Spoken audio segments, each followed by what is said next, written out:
If you feel like you get hit with wave after wave of emotion, then listen to this episode because I'm going to be sharing a simple understanding of emotions that is so practical, it will make emotions so easy. And it's this, that there are only two emotions. And I struggled with emotion when I was a kid, when I was an adult. In fact, I was diagnosed with bipolar disorder. They think it was a misdiagnosis because I felt like I would just get hit with these waves and waves of emotions. I felt like I was on a roller coaster. And I felt like a wave of emotion would crash into me and send me tumbling and reeling. And I would come up for air. I felt like I was fighting for my life.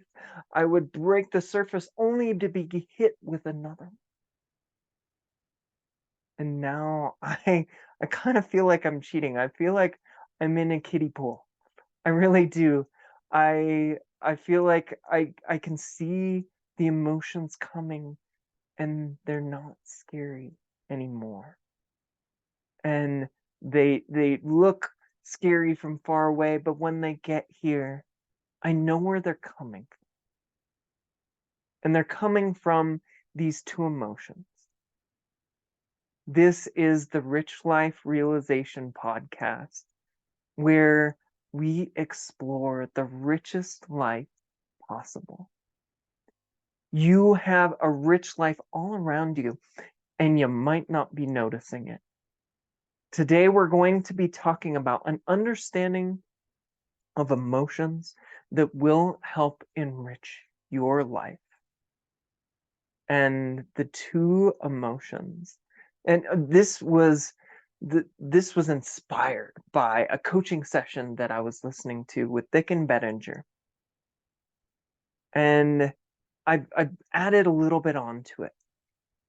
But the two emotions are thought-based emotions and presence-based emotions. And some people are going to say, well, that is just too simple. It's an oversimplification. And they'd be right. If it wasn't so helpful, if it wasn't so practical, if it didn't make emotions easy and simplified. And of course, there are other flavors of these two emotions. We all know that emotions have their own texture. They have their own vibrancy, their own feeling to them. And no emotion is the same as another emotion. They're all unique. But what if there were only two? And I grouped them together like this for a reason, because they come from the same place. And thought-based emotions, they come from our thoughts in the moment. They tend not to feel very good. They're thoughts from our personal mind. Thoughts, usually stressful thoughts. They could be angry thoughts or upsetting thoughts. And when you have these thoughts, we feel them. And it hurts. It tends not to feel good. These are feelings of stress. I said that they're operating in the same way. They are emotions of constriction. They're emotions of fear. And we feel them in our body because our thoughts come from our personal mind. And especially when we're having lots and lots of thinking, the wheels start turning. Sometimes it's the subject matter of our thoughts, upsetting subject matter. Sometimes it's the speed of our thoughts. But when we get into that space, it feels stressful. It feels like there's tension. It comes from this fear-based place. And those thoughts are actually helpful now. I find that they are, I'm grateful for them. Even that they don't feel good. And actually I feel grateful that they don't feel good. And I'm going to come back to that. I'm going to talk a little bit more about the presence-based thoughts and presence-based emotions. That's the second grouping of emotions. We have thought-based, we have presence-based. Presence-based is here in the now. They tend to feel very peaceful. These are the emotions that tend to happen when the thoughts drop and dissolve. And when our emotions, because emotions are slower than thoughts, when those dissipate and melt, then we experience more of these presence-based emotions. Emotions like joy and creativity and connection and love and wonder. They are really, really wonderful. They're the background. They've always been there under the surface. They're here in this moment with us. And we can take ourselves out of them, right? We can use the power of our thinking to think about the future or the past. And that feeling, that tension is actually our guide. I said that the fear-based emotions, the thought-based emotions are helpful because they're showing you when you're getting too much into your own head, into your own thinking. They're showing you when your thoughts are not aligned with who you really are. And that is so helpful. They're kind of like a hot fire. If you put your hand too close, it's going to hurt. It's going to get burned. And that actually keeps you safe. But there's a lot of people that make a mistake when they feel those emotions. They think that those emotions are validating the experience going on around them. They think it is, if they're having angry emotions, it's because of the other people that is making you angry. It validates my anger towards them.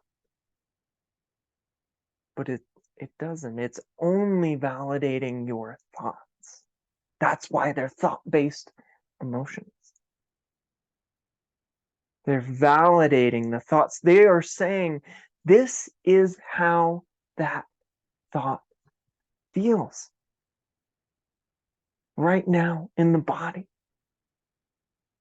And if you continue to think that thought, this is how it's going to feel, it's going to hurt. And I didn't know that. And I would get lost in my feelings and lost in my thoughts for days and sometimes weeks at a time. And now I know to drop the thoughts that are giving me those emotions. Now I use them as a guide. Do I still get upset? Of course. Yeah. And I'm so glad that I do. Because it's showing me that I am taking myself away from the presence-based emotions. I'm taking myself away from this moment. That's super valuable. And the other The other issue that people, they feel the emotion and they think that it validates the experience outside of themselves, and they also then try to solve the emotion. Michael Neal says you can't solve an emotion, and I agree with him. But we try to. And what do we try to solve it with? We try to solve it with the thoughts. We try to think our way out of it. And can't you see that that creates this cycle?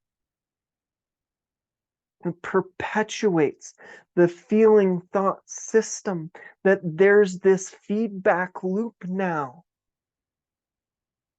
of pain, of hurtful thoughts, of trying to figure it out and trying to escape. When we can be present to what we feel, we can feel it. It's not scary. It's made from our thinking. And we can know that it will eventually dissolve, our thoughts and our emotions, because they're not physical. It's not like this marker. They are made of something that is inherently ethereal.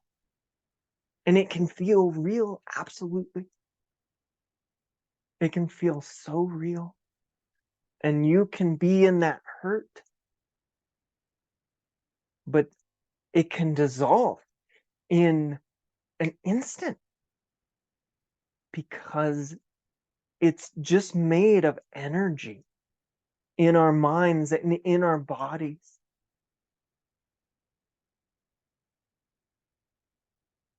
And now you know. Another way of thinking about this is that we have our fear-based emotions and we have our love-based emotions. And love is always there. It's always under the surface. And we have our sympathetic response, our sympathetic emotions. It's showing us that that thought system is going a little bit sideways. That's what our sympathetic nervous system is designed to do. And also keep us safe. But we don't need that very much anymore. We're safe. We're whole. We are connected. And we have our parasympathetic response, our parasympathetic emotion, the relaxation, the rest and digest. That's what's available to us if we're not creating that sympathetic response. And it's always there. Another way of thinking about this is the emotion of contraction. You feel it in your body. It's a tightness, a tenseness. And this is the emotion of expansion, of freedom, of infiniteness, of who we really are.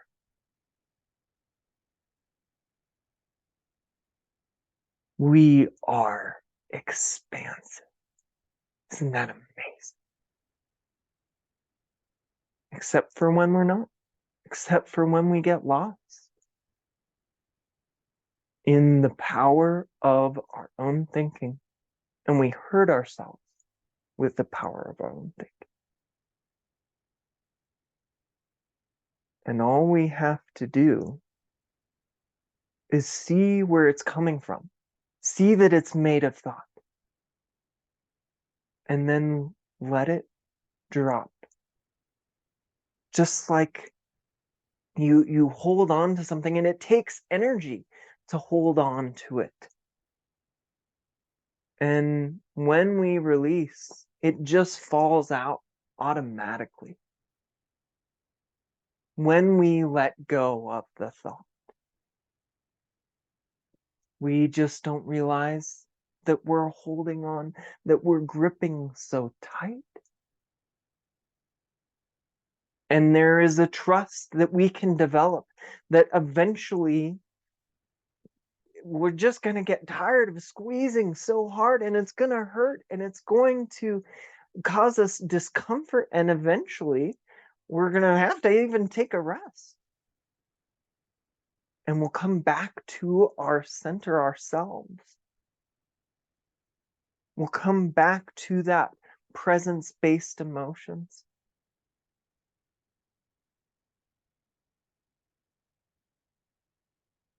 May this understanding give you so much clarity and peace, because it's given me so much clarity, so much peace. I feel like I'm in the kiddie pool. I'm having a great time. I'm just on the lazy river now. I get to float by in life and enjoy it.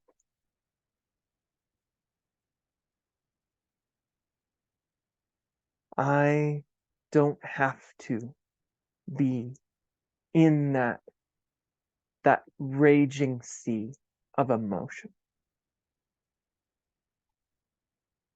And you don't have to either. And it is through an understanding. It won't be through a technique or a habit. It'll be through an understanding that will help you see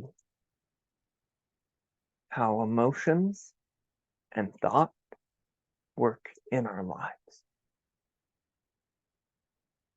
Thank you so much for listening. And if I could just ask you for a favor, I don't sell anything on here or ask for anything, or I would love it if you shared this with somebody, if you found it helpful, somebody who struggles with their emotions. Share this with them, and may we simplify emotions. May we make it so easy that we can be more and more in that space of presence-based emotions, because it feels great. That is the rich, wonderful experience of life that we've all been looking for. And it's okay if we lose ourselves in our thought-based emotions for a time. May you have the richest life possible.